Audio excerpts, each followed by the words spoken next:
Planet of Fire must have had the longest list of plot requirements of any Doctor Who story since the War Games.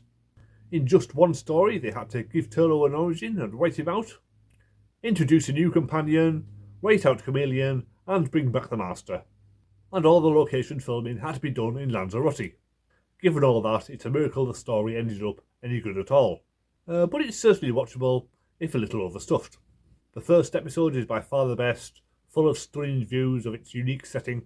Lanzarote's lava fields and beautiful white buildings make San look unlike any alien planet we've seen in Doctor Who before. And the fishing village where the TARDIS lands is refreshingly different to the usual English streets. It's just a shame that we didn't get to see more of it. This is where we meet Peri Brown, played by Nicola Bryant. I refuse to call her Pepper Gilliam, that's just ridiculous. She's an odd character. Sometimes she's a helpless screamer, like when she stands in the middle of a desert shouting, "Doctor!" even though she barely knows the man and has no idea where he is. But she does have a sarcastic, outspoken attitude, similar to that of Tegan, though her American accent is obviously fake and rather grating. She is also partly there for her looks, stripping down to a bikini in one of her first scenes. It's filmed at extreme close-up, which feels a bit gratuitous nowadays. I'm sure it didn't hurt the viewing figures, but I was only 8, so it didn't really register on me at the time. Turlough saves Peri from drowning and brings her on board the TARDIS, as opposed to looking for a lifeguard. It's always interesting when companions cross over for just one story, like Ace and Bell in Dragonfire. That sort of thing never really happens in the current series. Unfortunately, the show skips over the scene where the Doctor and Peri get to know each other, which would take up an entire episode nowadays. So by the end of the story, it feels like they've barely said 2 words to each other. Chameleon gets his big return, only to be killed off, which makes you think that he should never have been a companion in the first place.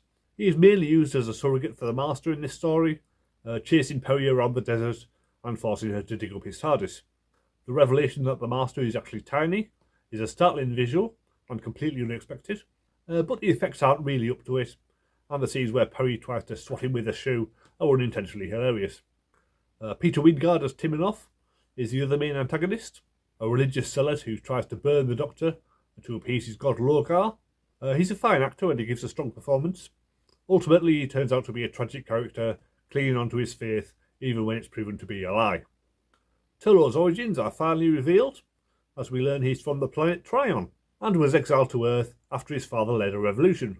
It would have been good to learn that earlier, as it seems that this is the first time he's ever spoken to the Doctor about his past, but better late than never. The character never really got much to do after leaving the Black Guardian, but this story gives him a good send-off, and it would be interesting to see him show up in the new series. Maybe he'll appear in the trailer for this season on Blu-ray at the least.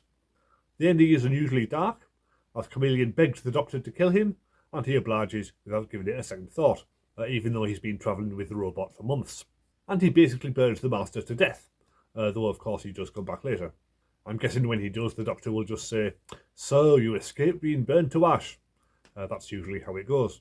The Doctor is unusually quiet afterwards, practically in shock, and it's only the prospect of spending 3 months in the TARDIS with Peri that snaps him out of it.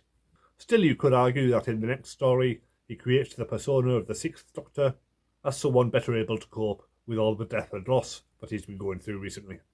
That might be a good in-universe explanation for that character's personality. I guess we shall see soon enough. The DVD contains a 66-minute movie version of the story, which has an added prologue showing Turlough's father crashing on San, but the rest of the story is basically the same, just with a filter on the San scenes to make it look more alien. But for me, that just spoils the beautiful cinematography of the original. And the episodes are all cut down to about 15 minutes each, so it all feels very rushed. Overall, I'd say the original is probably the best. There's also more than an hour of extra features, spread out over 2 discs. The Flames of San is a 25-minute making-of documentary, complete with a narrator and musical montages like Doctor Who Confidential, covering the problems of filming in Lanzarote, Mark Strickson's departure, and Nicola Bryant's arrival. Return to the Planet of Fire as the director and designer, going back to Lanzarote to visit the filming locations and tell stories from the filming. Designs on San has the designer talk about the sets, and there's 15 minutes of alternate edits, which are mainly just slightly longer versions of the existing scenes. On disc 2 we get Call in the Shots, which shows you unused studio footage interspersed with interviews, and Remembering Anthony Ainley as all the same interviewees from earlier, sharing their memories of the man.